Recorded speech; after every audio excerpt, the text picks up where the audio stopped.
Bamboo chicken নিয়ে আসলাম। Hi everyone, চেষ্টা করা। এই যে তেলের মধ্যে আমি আদা রসুন পেঁয়াজ কাঁচামরিচ পেস্ট করে এই যে ভেজে নিচ্ছি। ওখানে আমি হলুদের গুঁড়া, ধনিয়া, জিরার গুঁড়া আর একটু লাল মরিচ পিষে রেখেছিলাম, যে ওখানে অবশ্য এলাচ, দারচিনি, লবঙ্গ, গোলমরিচ ওগুলোও ছিল। আর এই যে সাথে রেডিমেড মুরগির মাংসের মশলা সব দিয়ে কষিয়ে নিচ্ছি।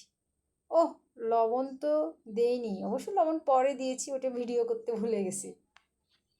লবণ দিতে সবসময় ভুলেই যাই। এই যে কষিয়ে এরকম তেল উপরের দিকে উঠে এলো, এরকম হলেই কিন্তু রান্নাটা মজা হয়। তারপর আমি এই মুরগিগুলোকে আগেই ভেজে রেখেছিলাম, মুরগির মাংস, কারণ ফ্রিজ থেকে বের করলে এগুলো একটু ভেজে রান্না করলে মজা হয়। ভেজে রাখা মুরগির মাংসগুলো আবার কষাতে দিচ্ছি। কিছুক্ষণ কষানোর পরে এই একটা দৃশ্য এলো, এটা অনেক সুন্দর, বাট এটার অনেক অ্যারোমা বের হচ্ছিল রান্নার সময়, কি আর বলবো। তারপর সেই পছন্দের বাঁশকরুল দিয়ে দিচ্ছি, একে একে ফুল করে করে সাজিয়ে দিচ্ছি। ওখানে অবশ্যই আমি আলাদা করে কিছু আবার পেঁয়াজ কুচিও দিয়েছি। মাংসে একটু পেঁয়াজ দিলে বেশি মজা হয় আর কি।